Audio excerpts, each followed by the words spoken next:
नमस्ते। Insightful conversations eight औरो भारती। औरो भारती की इस वार्ता श्रृंखला की एक नई कड़ी में आपका पुनः स्वागत है। हमें प्रसन्नता है कि आज की ये विशेष वार्ता हम एक नए विशेष रूप से आपके सामने प्रस्तुत कर रहे हैं।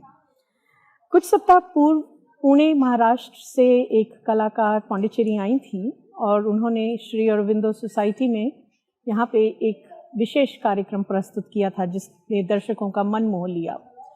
जी हाँ, हम बात कर रहे हैं पोवाड़ा की और महिला शाहिर विनता जोशी जी की। पोवाड़ा महाराष्ट्र की एक प्रसिद्ध लोक कला शैली रही है जिसमें कविता पाठ, गायन और कथा वाचन का एक अनूठा संगम रहा है। छत्रपति शिवाजी महाराज के समय से प्रचलित इस लोक कला शैली का प्रमुख उद्देश्य रहा है जनमानस में वीरता, शूरवीरता का, साहस का भाव प्रज्वलित करना और साथ ही साथ हमारे शूरवीरों के ऐतिहासिक हीरोज़ हीरोइंस के बारे में, उनकी शूरवीरता की कथाओं के बारे में, उनके त्याग और बलिदान की गाथाओं को जन जन तक ले जाना। महिला शाहिर विनता जोशी जी पिछले 39 वर्षों से, फ्रॉम द लास्ट 39 ईयर्स, इस कला से जुड़ी रही हैं और उन्होंने देश विदेश में 1500 से बढ़कर अपने कला का प्रदर्शन किया है और जन जन में इसी भाव को ले जाती रही हैं पोवाड़ा कला के माध्यम के द्वारा।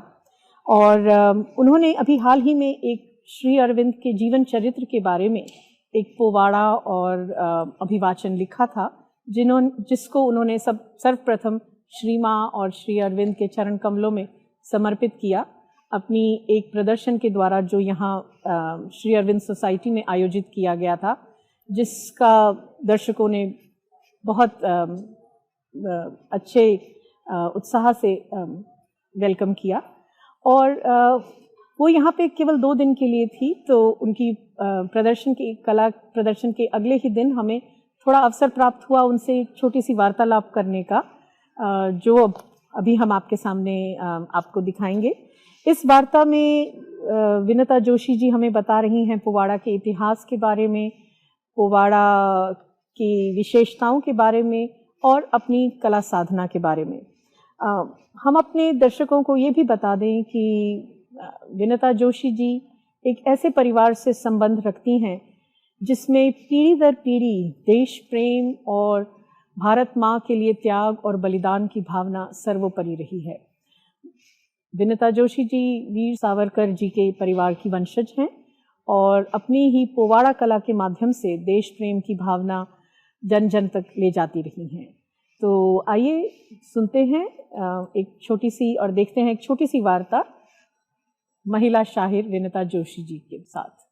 पहला मेरा आपसे प्रश्न यही होगा, आप थोड़ा सा हमें और हमारे व्यूअर्स को पोवाड़ा आर्ट फॉर्म की हिस्ट्री के बारे में बताएं।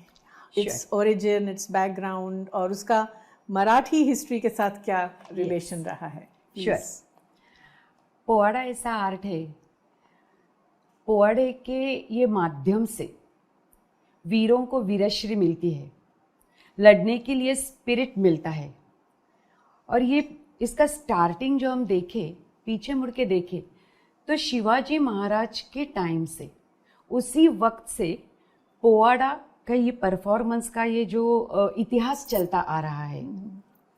देखो, आप सबको तो मालूम है उस वक्त ऐसे कौन से माध्यम नहीं थे जो भी, आज तो हम सब ऑनलाइन भी देख सकते हैं, टीवी तो कब का आ चुका है, लेकिन आज तो इतना सब प्रोग्रेस हुआ है कि हम सब यहाँ बैठ के जग में क्या ऑल ओवर द वर्ल्ड क्या चल रहा है कहीं पे भी बैठ के देख सकते हैं।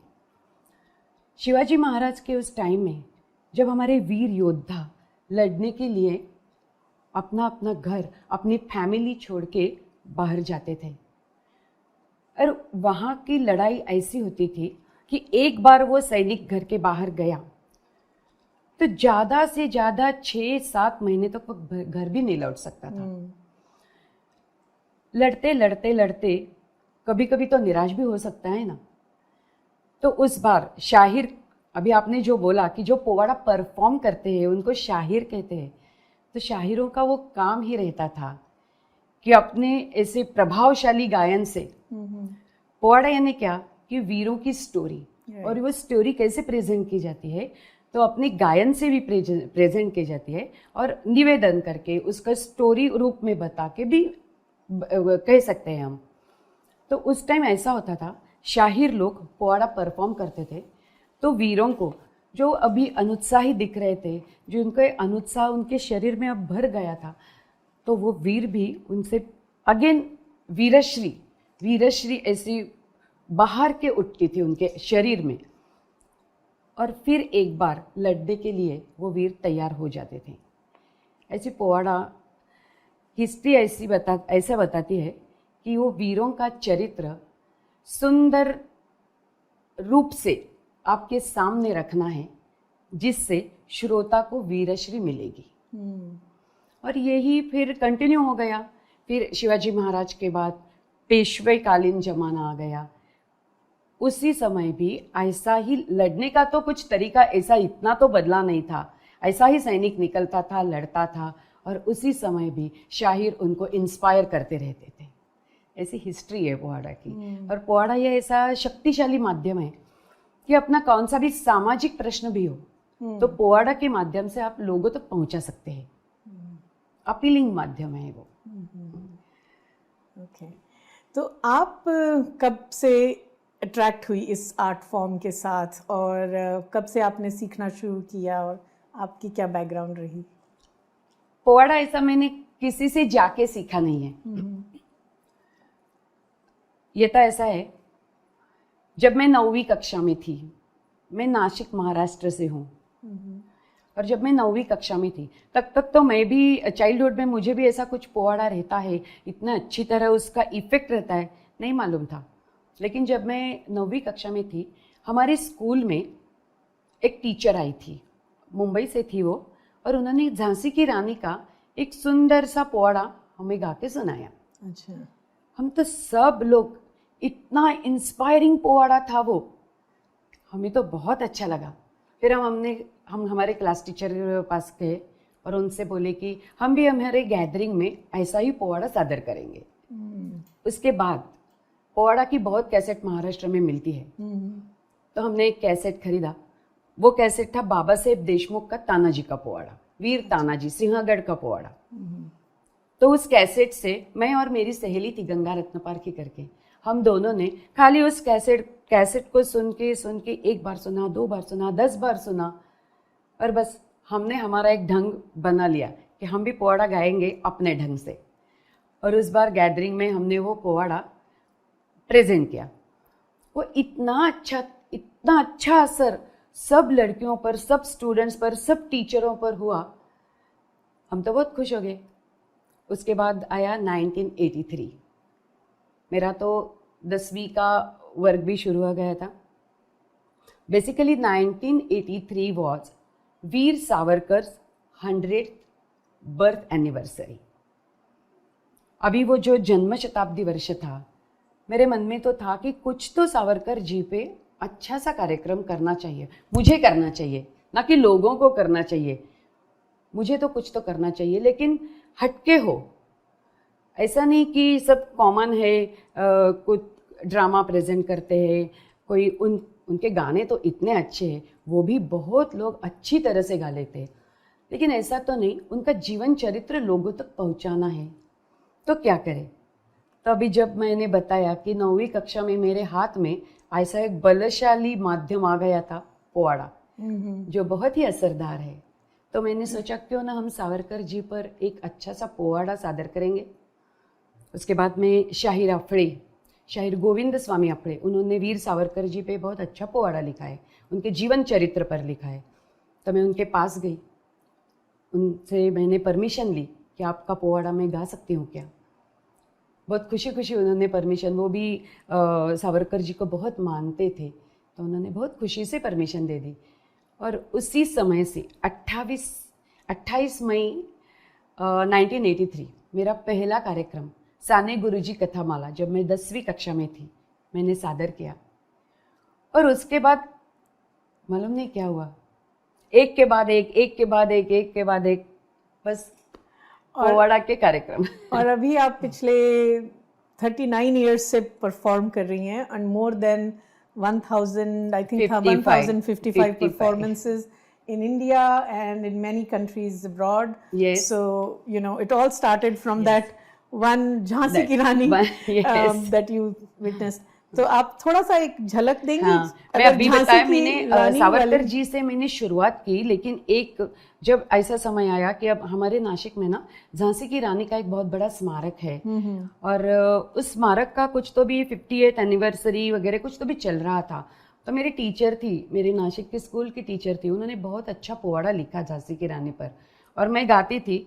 तो मुझे उन्होंने इनवाइट किया कि अब तू ही झांसी की रानी का पोवाड़ा गाएगी। अच्छा। और तब से जब से मैंने झांसी की रानी गाना शुरू कर दिया तो वीर सावरकर जी के साथ झांसी की रानी भी आ गई और वो पोवाड़ा से पोवाड़ा जुड़ गया और 1 से 2, 2 से 3 ऐसा पोवाड़ा का ऐसा प्रोग्राम बन गया कि 3 पोवाड़े 3 गाने।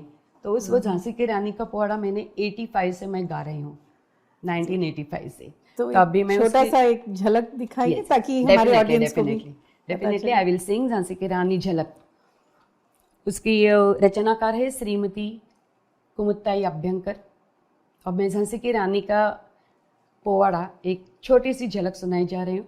अभी मैं खड़ी होकर पोवाड़ा गाऊंगी क्योंकि पोवाड़ा तो ऐसे बैठ के नहीं गाया जा सकता। This is story of Jhansi की रानी थ्रू पोवाड़ा, एक झलक। ही धन्य धन्य झाशीची राणी, हा धन्य धन्य झाशीची राणी, शूरवीर गुणी देशकारणी, तळपली वीज जणू की महान, तळपली वीज जणू की महान, करीतसे धन्य अमर बलिदान, करीतसे धन्य अमर बलिदान, गातो शाहीर तिचे गुणगान, जी जी जी गातो शाहीर तिचे गुणगान, जी जी जी जी जी जी। जब ये झांसी की रानी, ये मनु जब छोटी सी थी तब तांब्यांची मनूची मखडी वो घेऊन छोटे छोटे खेळगडी, वो काय खेळ जुम्म फुगडी, व त्याची निराळीच आवडी, वो छोटे पेशवे नानाराव साहेब खेळती संगती हिला, जी जी जी। यो मर्दाच्या जोडीनं घोडा तिचा दौडला, जी जी जी। पाठीभाला बांधून तीर लावी धनुष्याला, जी जी जी। भातुकली खेळता रंग मर्दानी भरला, जी जी जी जी जी जी। एकदा प्रसंग गमतीच झाला, नानासाहेब हातीवर बैसला, यो म्हणूनही हट्ट घेतला, हातीवर बैसवा मला, हातीवर बैसवा मला, ये मोर पंत बोलले हत्ती तुला कोटला, जी जी जी। ये खवळून म्हणू मग बोलली काय वडिलाला, जी जी जी। ये हत्ती तुम्ही बघाल माझ्या नशिबाला, जी जी जी जी जी जी। छोटी सी मनु ने बड़ी तड़प से अपने पिता को कहा है कि मेरे नसीब में तो 10 हाथी होंगे। अभी क्या हुआ? 10 हाथी तुम्ही बघाल माझ्या नशिबाला, जी जी जी जी जी जी। ओ ये ऐकून नियती हसली, ओ ये ऐकून नियती हसली, ये मनु भविष्यवाणी बोलली, हो राजयोगाची होती कुंडली, राजयोगाची होती कुंडली, हो एके दिवशी छोटी मनु राणी झाशीची झाली, जी जी जी। राणी केव्हा झाली, जी जी जी जी जी जी। ये होता है powada. Wow, this was some शानदार performance. Thank you so much. बिल्कुल आपने ठीक कहा, झलक। लेकिन जो इंस्पिरेशन और जिस तरह से आपने एक माहौल क्रिएट कर दिया, thank you so much for this. Powada की ये शक्ति है मैडम। नहीं, यही जो खासियत है पोवाड़ा की, इस आर्ट फॉर्म की, कि इसका मेन पर्पस ही इंस्पायर करना रहा है और एक तरह से लोगों को एजुकेट करना भी रहा है, जो स्पेशली आज के टाइम पे यूथ को इंस्पायर करना और एजुकेट करना। तो आप जब पिछले 39 इयर्स से परफॉर्मेंस दे रही हैं और आपका इंटरेक्शन रहता है ऑडियंस के साथ, तो क्या क्या सुनने को मिला है? स्पेशली थोड़ा सा अगर आप बताएं कि यंगस्टर्स किस तरह से आपकी परफॉर्मेंस को रिस्पॉन्ड करते हैं, that will be important. Powada perform तो मैं बहुत जगह, अनेक देशों में, अनेक गांवों में, भारत के विविध प्रांतों में आज तक करती आ रही हूँ। सभी जगह मुझे बहुत ही अच्छा आह्लाददायक अनुभव मिला है। लेकिन खास करके आपने जैसे पूछा कि फ्रॉम यूथ, वो रिएक्शन बहुत इम्पॉर्टेंट रहता है, क्योंकि ये बच्चे और ये युवा पीढ़ी हमारा भविष्य है। तो पूना में COEP कॉलेज है, इंजीनियरिंग कॉलेज है, बहुत बड़ा कॉलेज है, मॉडर्न कॉलेज, BMCC कॉलेज, और उनका वो कुछ हिस्टोरिकल प्रोग्राम का एक डिपार्टमेंट रहता है। इन तीनों जगह में उन्होंने मुझे इनवाइट किया था और वहाँ जाके मैंने परफॉर्म किया। मैं भी जब वहाँ गई तो मुझे पहले लगता था कि अभी ये तो मेरे सामने सब यंगस्टर्स है, मालूम नहीं ये कैसा इसको लेंगे। पोवाड़ा तो बहुत इंस्पायरिंग मीडिया है, लेकिन अभी युवकों को ये पता नहीं है ना, तो ये कैसा लेंगे। लेकिन मैम, मैं सच्ची बोल रही हूँ, मेरे सामने जो ऑडिटोरियम था वो एकदम खचाखच भरा था। और जब से मेरा पोवाड़ा स्टार्ट हो गया, पहले मैंने तानाजी का पोवाड़ा गाया था, जैसा पोवाड़ा स्टार्ट हो गया एकदम हॉल में पिन ड्रॉप साइलेंस, इतना साइलेंस, और सब बच्चे, सब वो कॉलेज के student steering like this, wow. And उसके बाद जब मेरा परफॉर्मेंस ख़त्म हो गया तो मेरे पास आए और मुझे बोले, आंटी बहुत अच्छा है, ये माध्यम ही बहुत अच्छा है, हमें तो ऐसा लग रहा था कि हम भी ऐसा तलवार लेके लड़ पड़े शत्रु के साथ। और उसके बाद बोले, एक काम करेंगे, हमारे साथ कैंप फायर में आएंगे क्या? हमारे कॉलेज का भी कैंप होता है, वहाँ पे कैंप फायर लगेगा, तो हम ऐसा ही पोवाड़ा, इंस्पायरिंग पोवाड़ा रखेंगे कि हमको भी कुछ सीखने को मिलेगा। एक कॉलेज में मुझे ऐसा एक्सपीरियंस आया कि वो बच्चे मेरे पास आए, मुझे बोले, देखो हमको भी ऐसा ही पोवाड़ा सीखना है, आंटी आप हमको सिखाएंगे क्या? तो मैंने लिया, एक वर्कशॉप लिया मैं खास युवकों के लिए। और वो जो मेरे पास वो लड़के और लड़कियां सीखने आई थी, उन्होंने कंपटीशन में जाके वो सादर भी कर लिया। रामकृष्ण मठ में ऐसा ही एक युवक मेला लगता है, बहुत ही बड़ा होता है। तभी स्वामी जी ने मुझे इनवाइट किया कि महाराष्ट्र के बहुत अराउंड 3000 यूथ वो वहाँ पे इकट्ठा होंगे, तो आप आके उनको तानाजी का पोवाड़ा सुना दीजिए। वंडरफुल। वहाँ भी मुझे सेम एक्सपीरियंस। कैसा है, आप जो युवकों को अच्छा देंगे ना, वो अच्छा लेने के लिए भी तैयार है।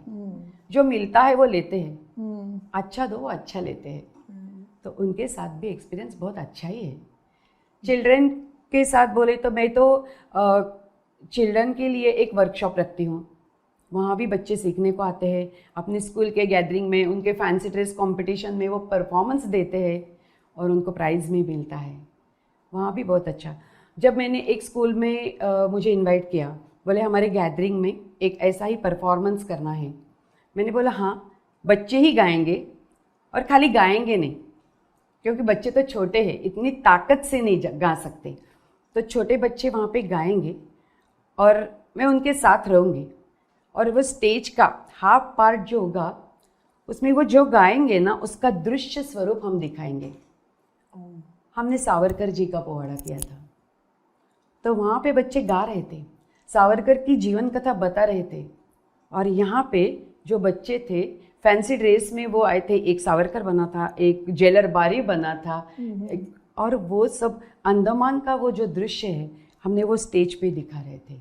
उनकी जो छलांग थी, जो उन्होंने बोर्ड से लगाई थी, वो छलांग हमने सिंबॉलिकली दिखाई, और उसके बाद अंडमान, उनका कोलू, चक्की पीसना, ये सब हमने स्टेज पे, वो बच्चे दृश्य दिखा रहे थे, ये गा रहे थे।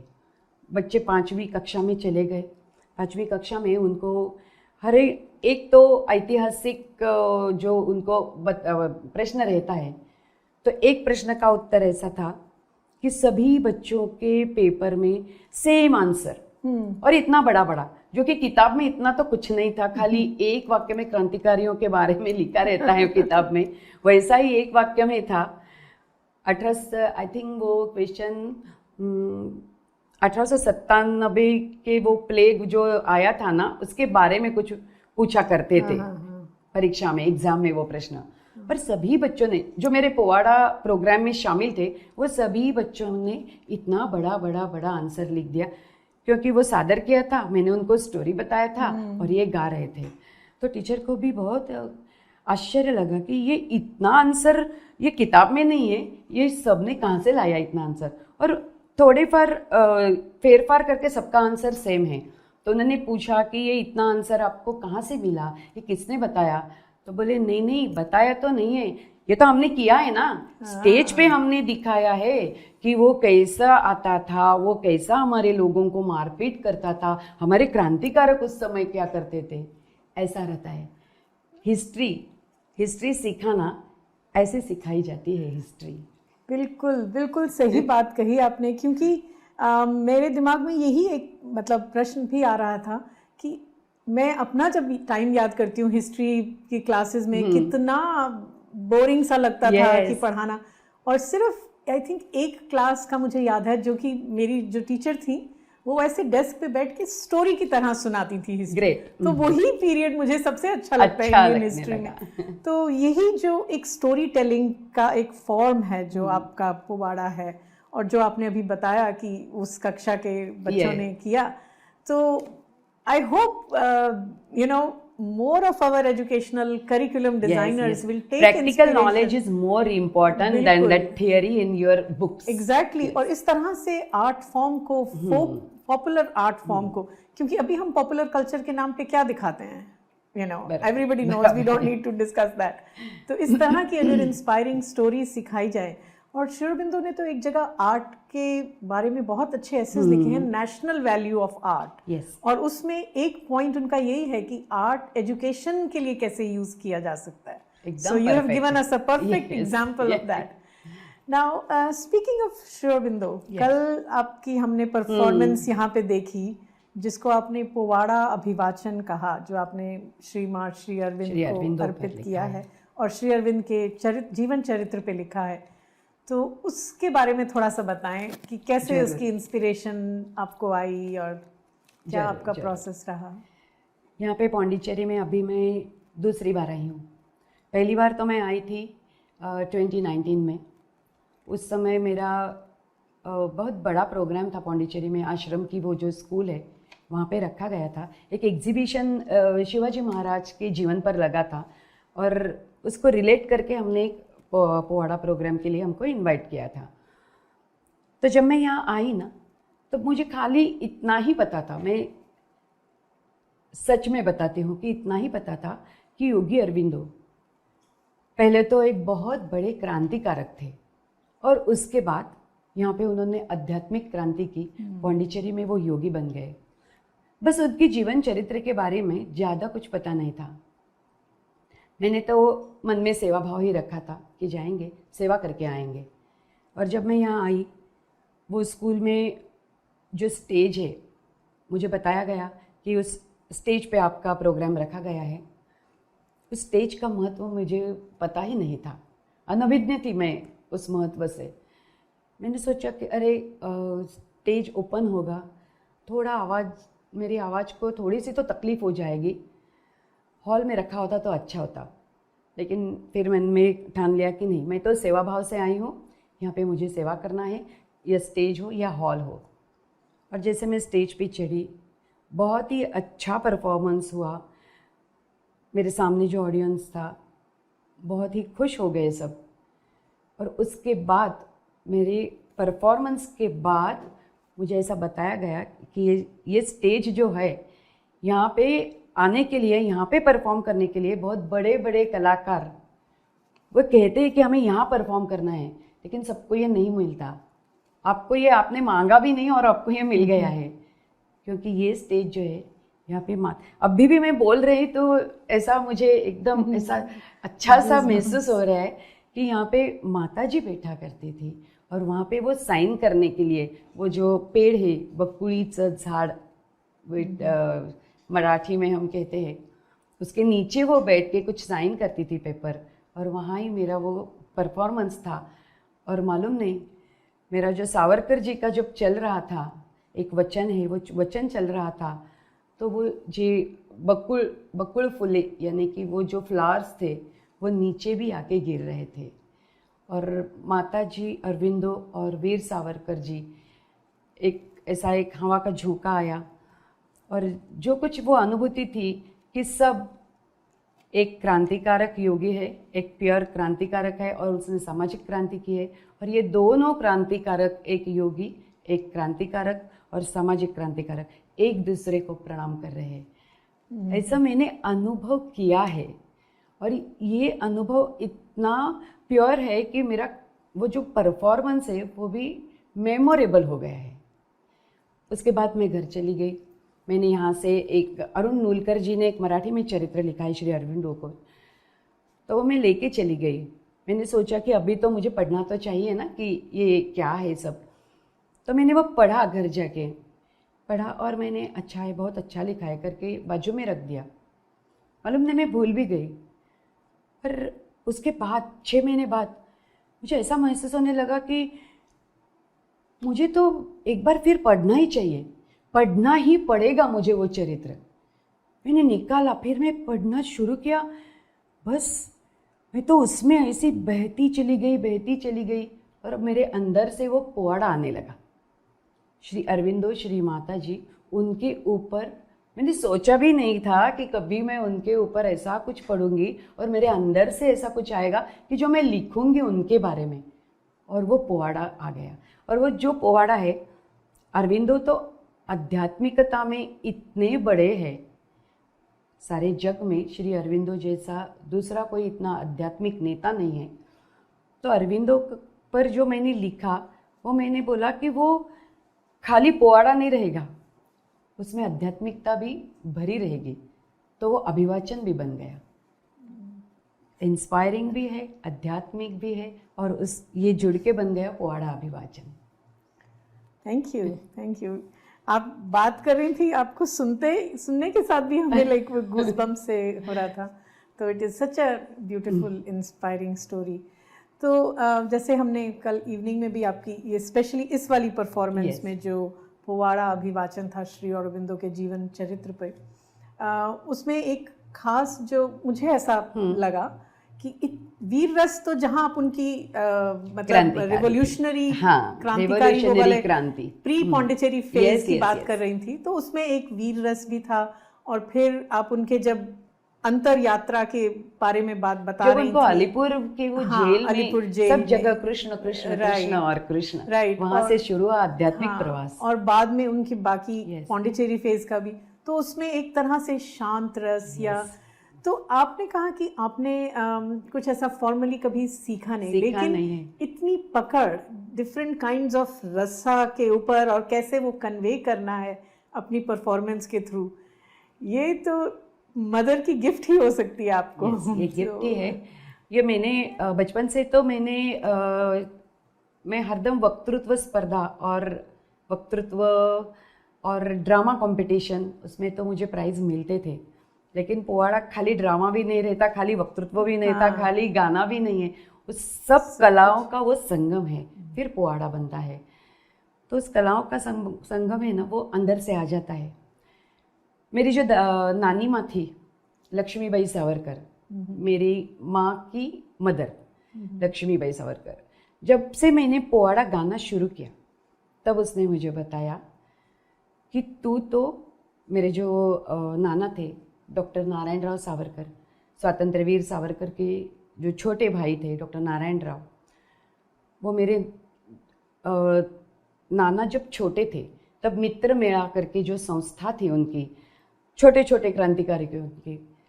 तो मेरे नाना जी डॉक्टर नारायण राव सावरकर जी वहाँ पे पोवाड़ा परफॉर्म करते थे और पोवाड़ा लिखते थे वीर सावरकर। और शायद वो कला उनके थ्रू मेरे यानी कि वो पास हो गई है, मेरी पीढ़ी तक पास हो गई है, ये सब उनकी देन है। आप यहाँ आई, आपने इतना अच्छा हमें परफॉर्मेंस दिया और इतना टाइम दिया ये बात करने के लिए।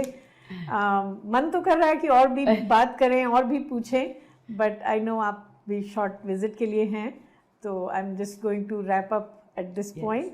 और बस इस होप कैसे कह सकते हैं या विद दिस इंस्पिरेशन कि हमारे यंगस्टर्स भी आपसे इंस्पायर होंगे and they will try to sort of imbibe and learn more about this art form and learn from people like you who are like carrying on this legacy. So thank you so much. आपने मुझे यहाँ पे बुलाया, ये तो मैं मेरा सौभाग्य और सम्मान समझती हूँ। बहुत बहुत धन्यवाद आपको, आपकी सारी टीम को और माता जी और अरविंद को लाख लाख प्रणाम। Thank you so much. धन्यवाद।